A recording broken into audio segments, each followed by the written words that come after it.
This is the Bigger Pockets podcast, show number 784. Oh, look, I did it. I nailed the fingers on the first try. Take that, David Green. So for reference, what you're saying is in the last 12 months, you had 218 calls from tenants around issues or potential issues at a property. And of those 218 calls, you only had to talk to someone one time. Correct. I would say the system works. Thanks. Or maybe I'm just super lucky. I don't know. I am taking over the Bigger Pockets podcast today, and I have the pleasure of interviewing my good friend, my partner, my student, Mr. Pasha Maleknia. Pasha's got an advanced degree in information systems. He's here to teach you how to build systems that save you time and money. Pasha, we know you love board games, so what would you say is more fun? Learning a new board game or building a new system? You're making it so hard. I would say building a new system. I just like to challenge, and just the challenge of course, you're a nerd. So why should you stick around for this episode? We're going to be dispelling some myths around system. We're going to talk about why you're probably already spending time on systems without even knowing it. Your systems probably just aren't that great yet. We're going to talk about the time and money systems can save you, the time and money it saved me, the time and money it's saved Pasha. And so if you are a beginner, this is a great place to be because you can set your business up for growth in the long term. And if you're an experienced investor, you should stick around and listen because we're going to talk about things that could potentially put more money in your pocket and also help you take care of your tenants without you having to spend so much time addressing those issues yourself. All right. So Pasha's here with me. He wants to take on the introduction of the quick tip for me. So today we're going to move into the Quick tip. Today's quick tip is go to biggerpockets.com/resources. There you can download Pasha's example spreadsheet of how you can implement a system and jumpstart building systems for your own business. Thank you, Pasha, for sharing that with us. It's absolutely a pleasure. All right, let's get into the interview with Pasha. All right, everybody, let's welcome Pasha Maleknia back to the show. All right. Thank you. Thank you, Andrew, for having me. Awesome, man. So for a little bit of background, we recently had Pasha on an episode 773, where he shared his incredible story about how he got into the world of real estate investing and how he's taken that start and catapulted his business. But we kind of left with a little bit of a cliffhanger. Pasha is an expert on systems and how to save yourself time and money with real estate investing. And, we wanted to dive into it, but obviously didn't have time in that episode. So we brought him back, especially in this episode, to dig into systems. I wanted to start off, Pasha, if you wouldn't mind, by let's dispel some myths around systems, because whenever people hear the word system, I think sometimes they think it's a lot either bigger than it is or more expensive than it is, or that they're not ready for systems in their business yet. And I don't really believe any of those things are true. So let's talk about some of these myths, and then you can tell us, why they are myths or if they're myths, and maybe I'm just completely wrong here. So 100%. Let's do it. So the first myth is that systems need to be complex. Is this a myth or is this facts? Absolutely a myth. As you know, even in bigger corporations, sometimes there's a tendency to build complex systems, and it almost always fire back. I think the best systems that I have encountered are the simplest are in their simplest form. And you always want to start with a very simple, one level type of system that works for you. And then you can always, make it more relevant to a business or to the issue that you're tackling. But I see this a lot, that people start with a perfect system, a very complex system, because they love it. But while they're building it, they want it to be absolutely perfect. But it ends up with a system that never implements. The simplest form of systems are always better because you can always get a feedback and you can always go back and build it again and make it a little bit more relevant. There is a saying that says your first 5 systems always going to suck. So it's better to just start with simple, make sure that it's understand what is the problem, go back, fix it. And then as you go forward, it's going to be more relevant to your need, but definitely don't start with the complex system. Awesome. Man, that's great insight, because I think people do tend to overthink systems. I know I did, and honestly probably still do in a lot of areas of my business. So the second myth is that you need some expensive software. And then once you get this piece of software, that software system is going to fix all your problems. Oh man, you're preaching to the choir. Absolutely a myth. Absolutely a myth.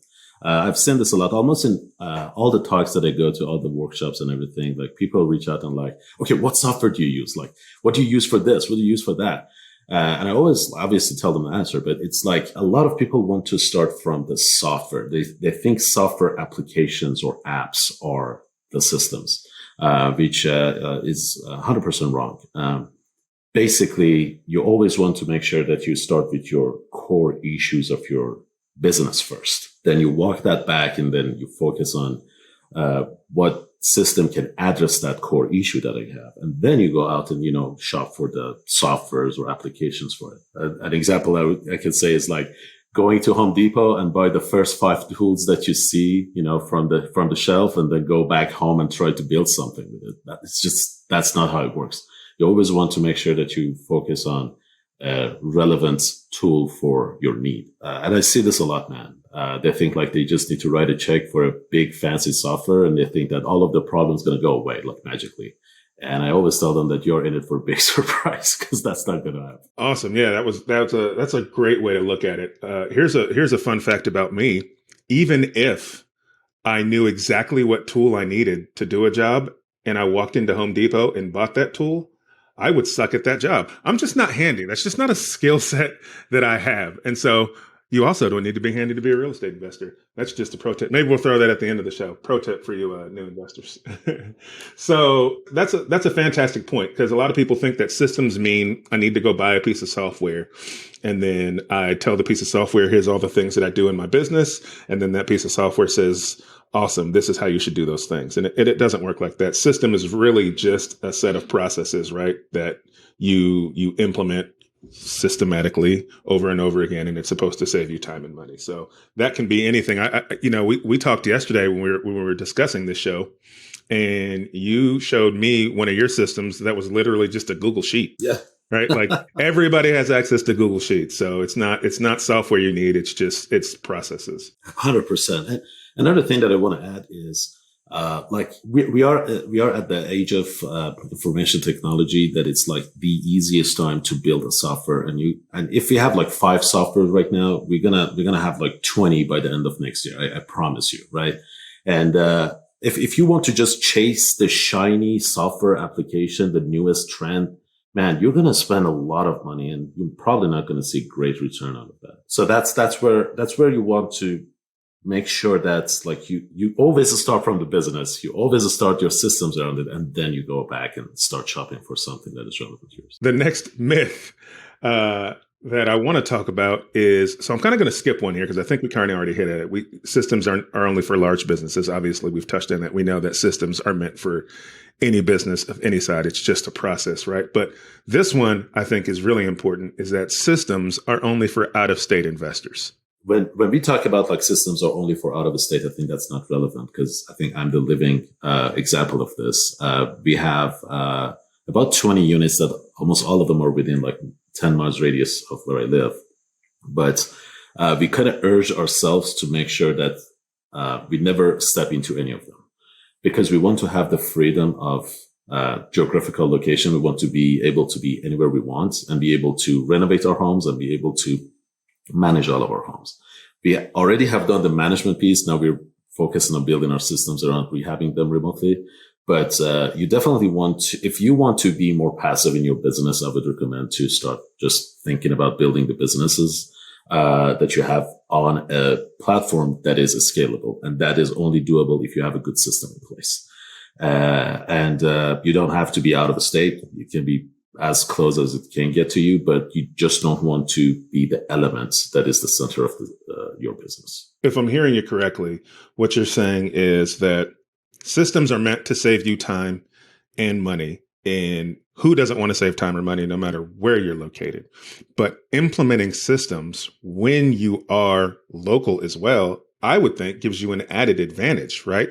Because you're there in the event something doesn't go as planned. So it's easier to hone your systems when you're local, because you can be there to hone it. And then once you've got it dialed in, you really open up this like almost this world of expansion.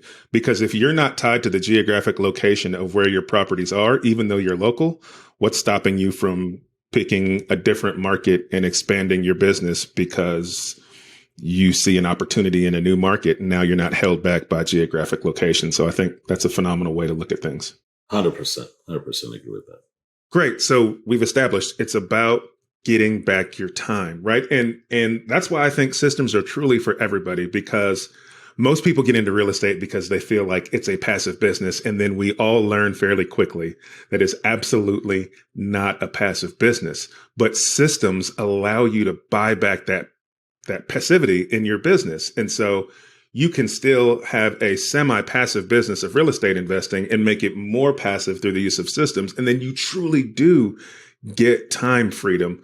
And that's really what this is about. It's about having the time freedom, because that allows you to be the person that you're called to be and not the person that you have to be for money. I know Pasha talks about having his crystal clear why, and he calls it his no BS why. So what does that mean? And take us through why that's important, Pasha. The no BS why came up when, if you guys actually listen to episode 773, it was like I was in a very dire situation, if you will. One of the things that like stood up to me was I was kind of following a why, meaning why I'm doing all of this or why I wanted to have a business that it was just not original to me. It wasn't like that I never heard about, being an entrepreneur before. I've never heard about financial independence before. I was just like listening to other people talking about how they wanted to quit their job or how they wanted to have the freedom of,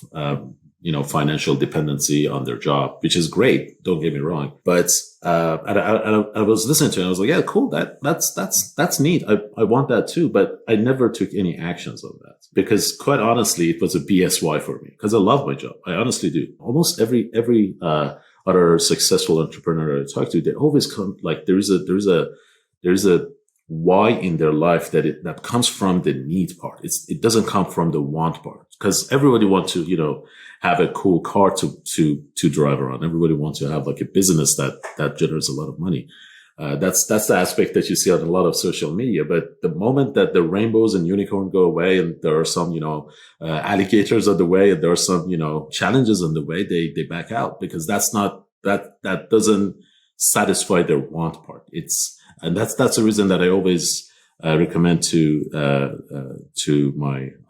people that actually reach out to me is that make sure that you have your eyes on the why you are doing this. And it needs to be so strong. It needs to strongly align with you in a way that like whenever you wake up in the morning, you can think about it. It's already in front of your eyes. It's something that, you just cannot disconnect yourself from it. It's not like one day you're not in the mode and one day you are in the mode. It just doesn't work that way. And that's what I call it, no BSY.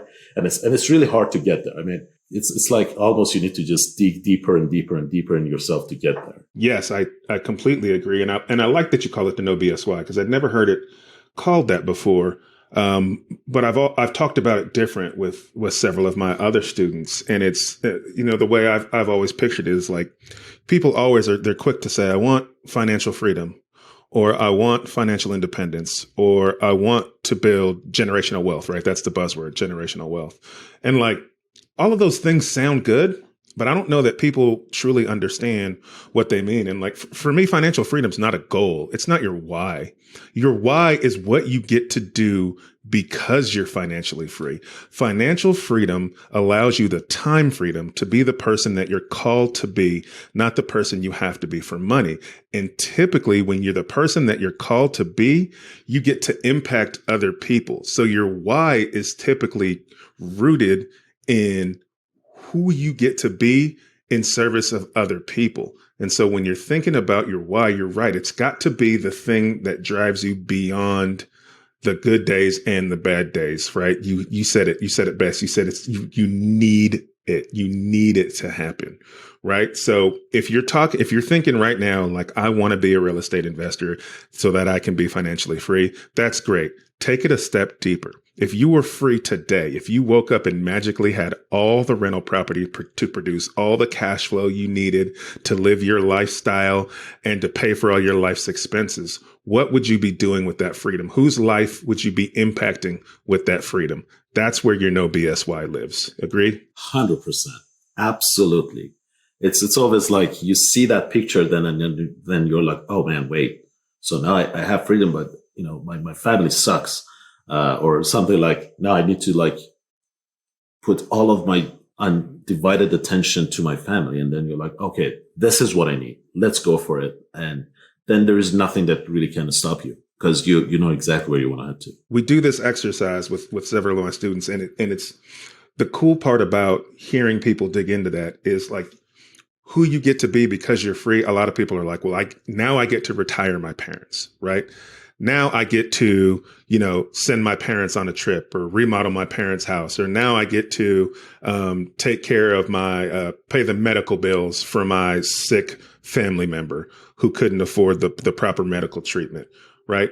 These are the things, these are the whys that are going to drive you through the difficult times. Because if your why is only rooted in you and what you want, folks, we are human and we let ourselves down every day. You know how many times I said I'm going to go to the gym tomorrow and didn't go? Like it's we let ourselves down all the time, but we don't like to let down other people. And so think about who you get to help, what you get to do with that freedom. That's what pushes you through. So talk to me briefly here, Pasha, about like how people find that why. Like what drove you? What questions did you have to ask yourself to hit what that why was? I think for me it was a little bit difficult because I was in a situation that I found myself. I didn't have a lot of time, and then immediately, like, it was in front of me, like, what are the most important things for me? But what I would recommend is, one, you need to be brutally honest with yourself. And there's a word in there, brutally. It means it's not going to be comfortable. It's going to be an uncomfortable discussion. And sometimes you want to bring in somebody that knows you very well and ask them to like help you to dig deeper. But I would say be brutally honest with yourself. If you're talking about a specific needs that needs to be compensated for or needs to be like addressed for, what are those needs? Write them down. As you mentioned, like it might be addressing your specific members of the family or the situation that they might be left after. It needs to be super tailored about you. So make sure that it's 100% customized based on your life, based on your values in life. It's good to look at other people's why, and that's fine. But sometimes it just simply doesn't align. When you get there, you know it. It's one of those things that when you hit there, you're like, oh yeah, that's it. That's what like 100% aligns with my core value. Finding your why. Pasha, step one for finding your why is to be brutally honest with yourself.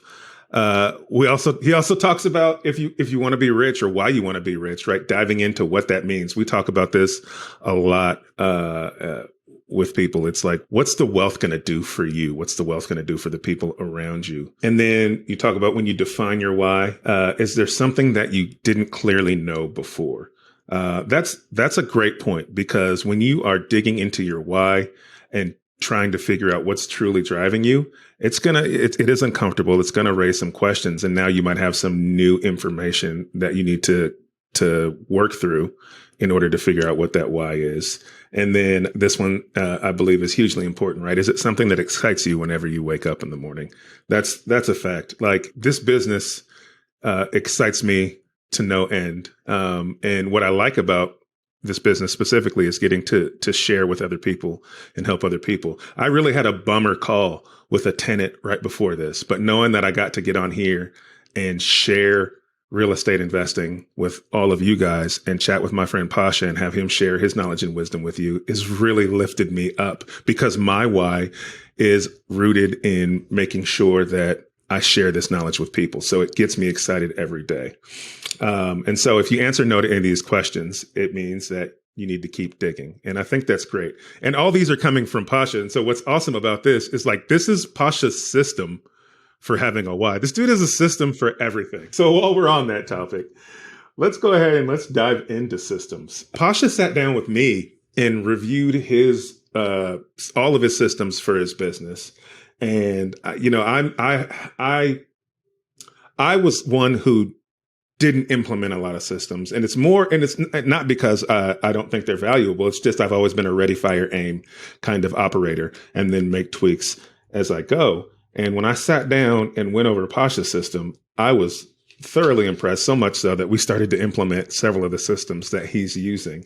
So I've started to implement some of these systems in my business, and I'm going to talk to you about those. But later on in the show, we're going to break down 5 steps of how you can build any passive system with Pasha. So stick with us for that. But for me, when I sat down with Pasha, I immediately implemented a system for showing my rental properties and a system for keeping an eye on renovations of my properties. And so at a really high level, Pasha had this great system for installing, it's essentially you're installing web-enabled cameras, hooking them up to a mobile hotspot, and then installing a web-enabled keypad door lock, and then allowing your tenants who want to see your property. So after our tenants apply, we can now give them a code where they can go take a look at the property, and we don't have to physically go see the property.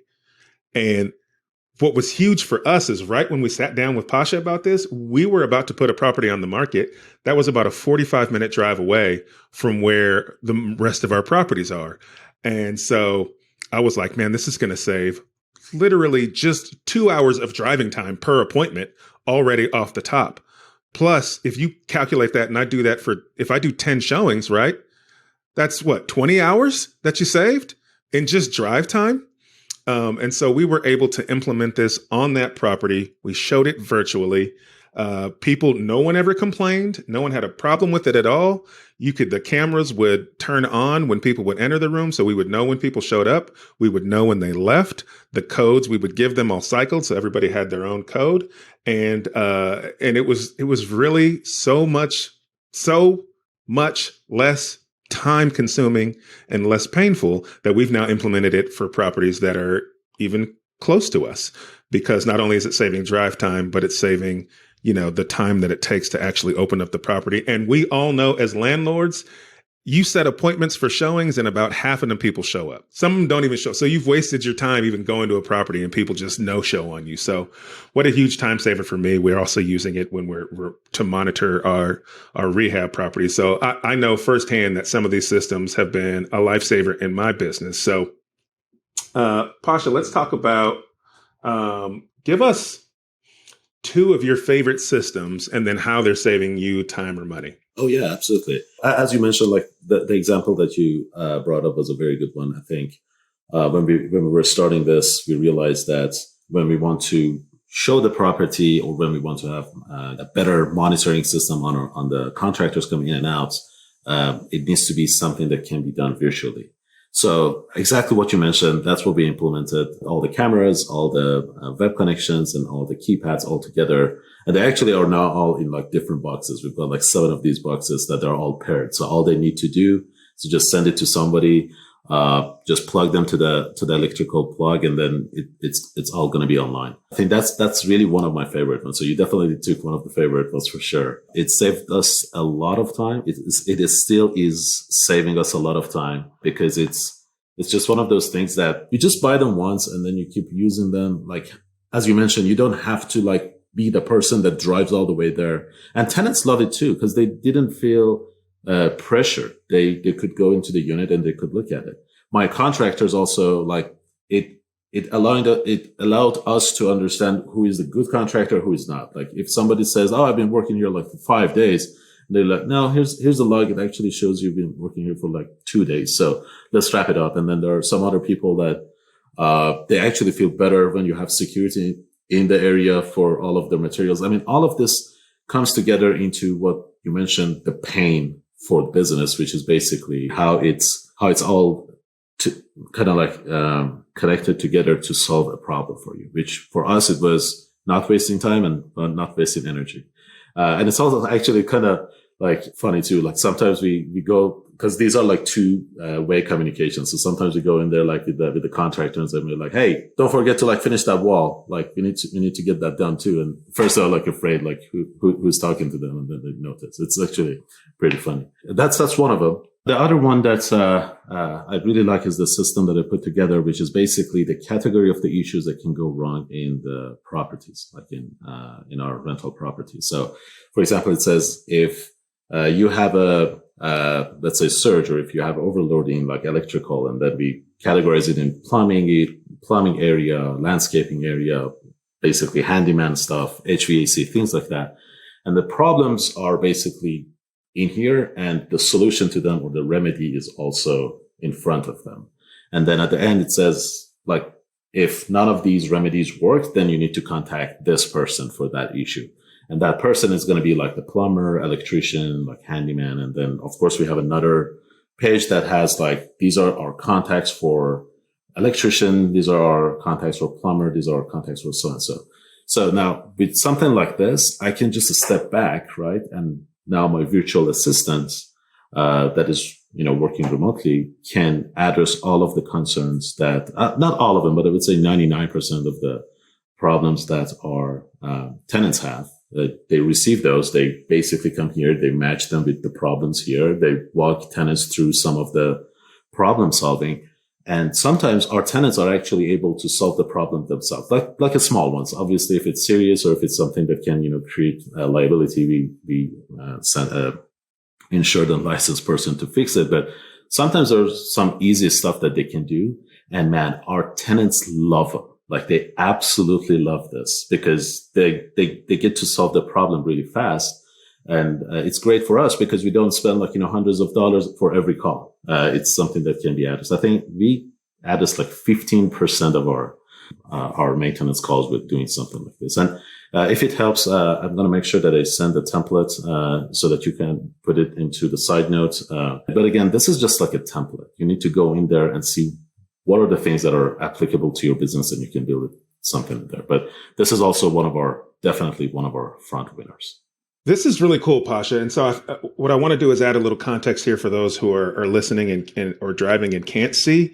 And then I want to make sure that I'm thinking about it in the right way. So what Pasha's got up here is a spreadsheet. And in that spreadsheet, he's broken down a category. And I believe the categories are the trades, right? It could be and we said categories. What we're talking about is issues, right? So if a tenant has an issue, something's not working, right? You break it down into categories. So is that category plumbing, electrical? Is it handyman, right? So you figure out the category. If the category is one of those, then in this spreadsheet, you can follow along and say, okay, it's electrical. So what's the subcategory? The subcategory, if it's electrical, it could be, the breakers are tripping, or it could be flickering lights, right? And so you find the subcategory of the issue. And then once you find the subcategory of that issue, right next to that subcategory is the remedy or the solve for that problem. And so then you can see what that solution is, try to implement that solution. And if that works, the problem is solved. And if that doesn't work, then your next section is who to contact to get somebody out there to figure out what the actual problem is and get it fixed. And so this is kind of like, when you call the cable company because your internet's out, and they're like, all right, well, is the light lighting up? And you're like, yeah, the light's lighting up. They're like, okay, great. Is what's your upload speed, download speed? And you tell them, and they say, okay, great. And then, so a lot of these problems are just solved by, sometimes your modem isn't on, right?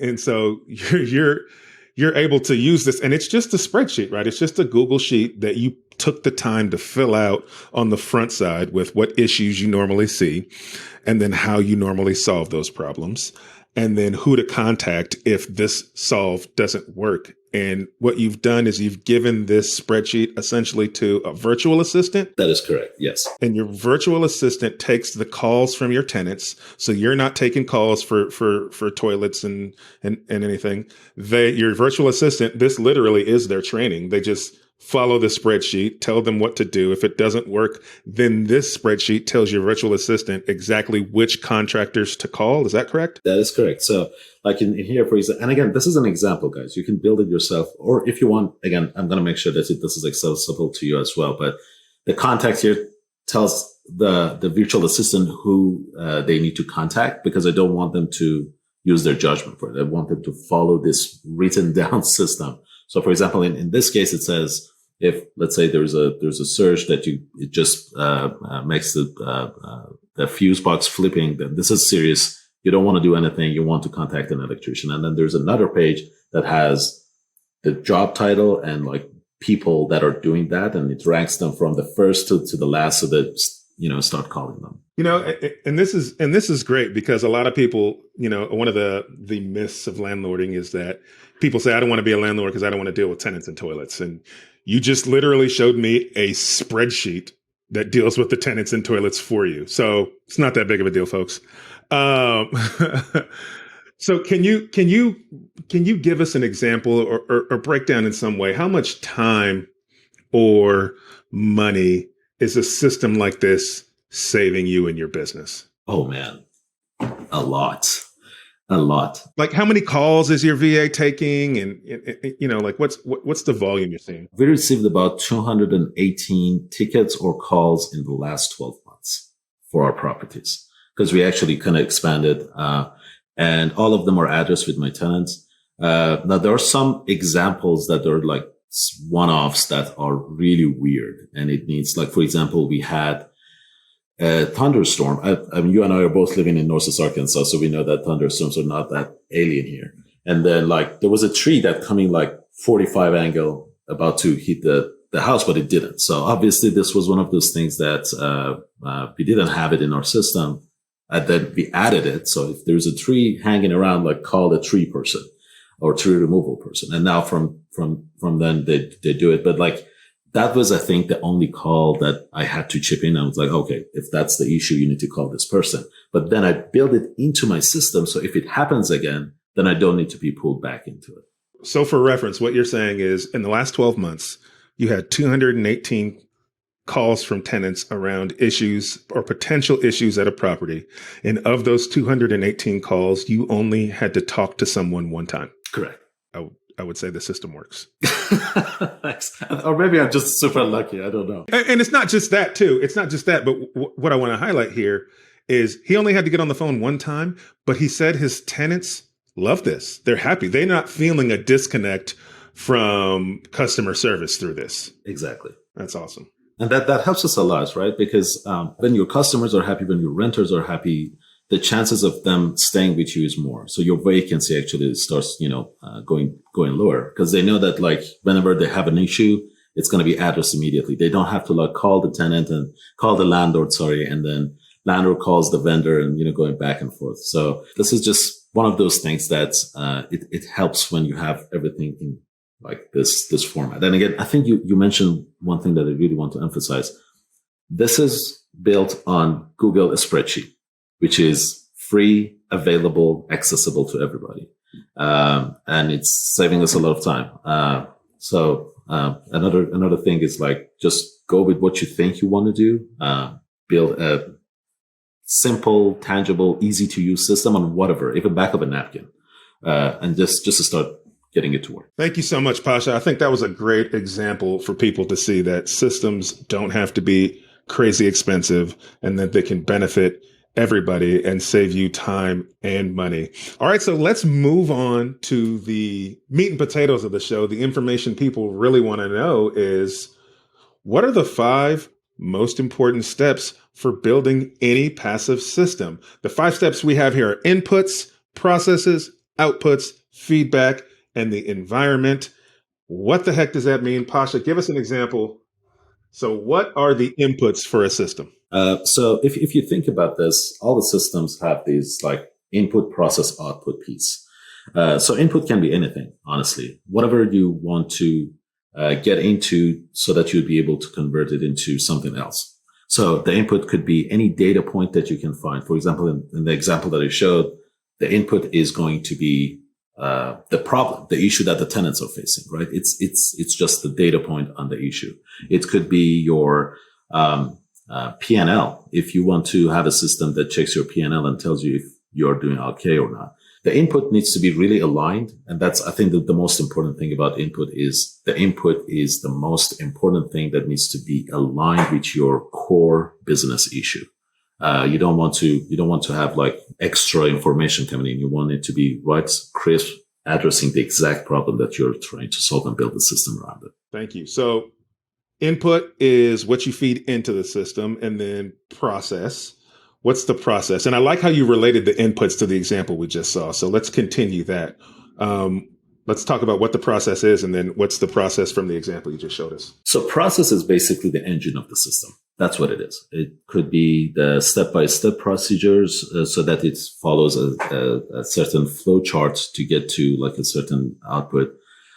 In this example, for example, it's going to be the remedy section, which is when you walk your tenant through the issues that they have, and now you want to basically get it fixed. So you walk them through how you can get the input information and basically add to it or look at it from a different angle or basically change that data input. So for example, in this case, let's say if garbage disposal is clogged, and I think all the landlords are really familiar with this issue, is that you want the tenant to go in there, look into like at the bottom of it, if there's like a fuse button or something or if there's a Allen wrench that they need to use. All of these walkthroughs and procedures and step-by-step guides, that's where the process comes in. And it's easier to do this. It's basically the main part that is going to replace you if you want to build a system to replace you. Does that make sense? This is where you would want to have your knowledge extracted from the person that is an expert. Usually it's going to be you. And you want to put it into like a step-by-step guide that with that input can follow those step-by-step so that it will flow through that to the next step. So if I'm following you correctly, the input is the problem. The process is the how you're solving the problem. It can be. Okay, now talk to us about output. All systems need to have a point, which basically wants to give you what you need. Now, sometimes the output of a system can be input for the next system. And this happens all the time, specifically if you want to have a chain of system and if you have a complex business model that you want to put everything together. In this example, the output is going to be a walkthrough that is already provided and making sure that the problem is addressed. So it can be in different formats. It can be in the format of a knowledge repository, or it can be knowledge repository is basically where you put all of your information that are really tangible and valuable to you in there. In the example of like lead generation, it's going to be the list of people that. So let's say you start with 1,000 people. You have a process that breaks it down to, let's say, a list of 20, and now that 20 is going to be the output of your first system. That is going to be people that are more likely to be willing to sell their home. Now you have another system that uses that and then process it and then sends a mailer to them, for example. But that output is basically what you're going after and what the result of your system should look like. And it can be in different formats and it can be repeatable. It sounds like your outputs can potentially be in different formats, even within the same system. Because with the example we went through, one output might be that the results checklist resulted in the problem being fixed. And one output might be that you had to call a professional out. And like in the example, one of the sub examples you gave, that professional came out and did the work. And the output was now you have a new subcategory to add to the spreadsheet so that you don't have to solve that problem again. That's 100% right. So that output can like turn into like feed to different systems. One of them is like the payment system now, right? It's a feed to a different one, which is like, now the job is done. It needs to go to the payroll system. So you pay them.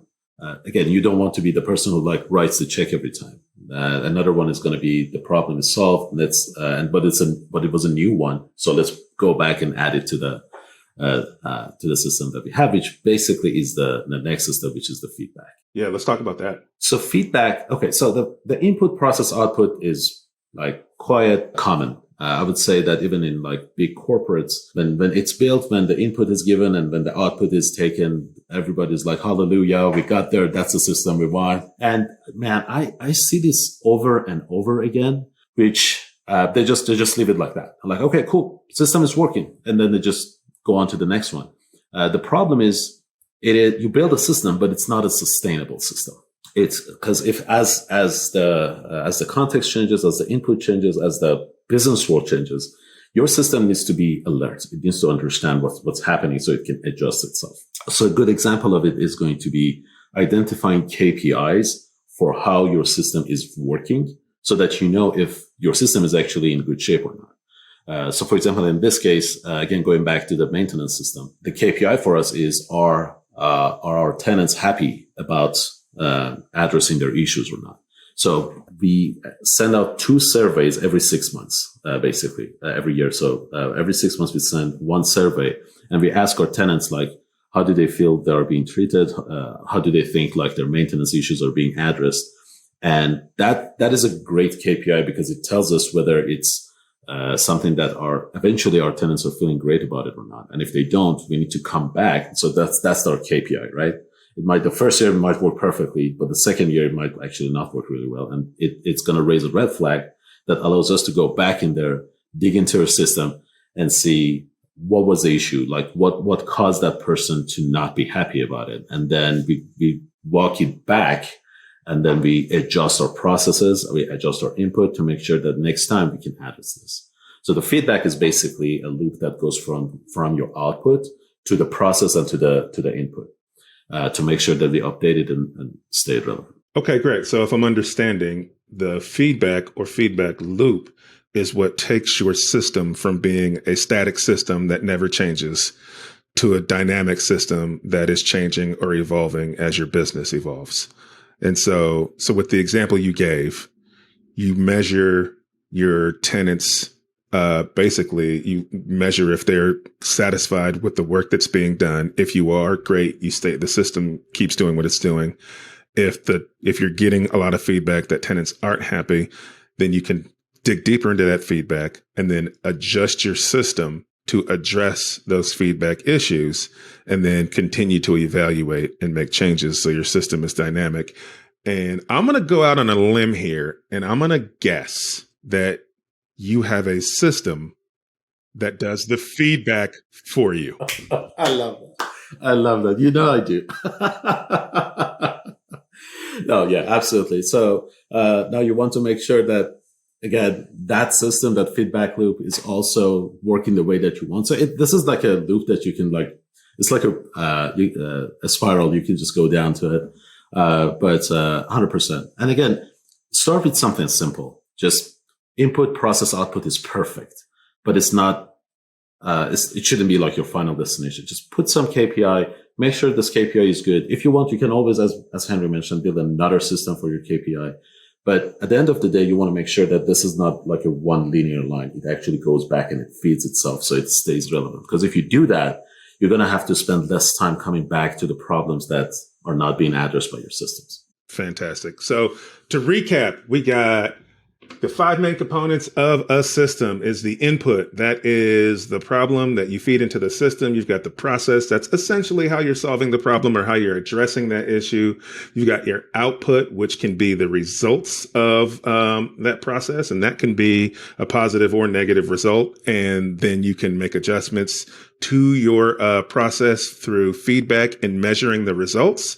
And then environment. We didn't touch on environment, did we? The environment is basically the context that your system is running in. And that's like the last component that you want to be aware of. Basically, in this example, again, if this system is working in homes, I'm just saying like in Arkansas, and now you want to manage the same properties in, let's say, California, you're in a different context. You're in a different context for input. You're in a different context for processes. Some litigations apply to it. Some litigations apply to the output.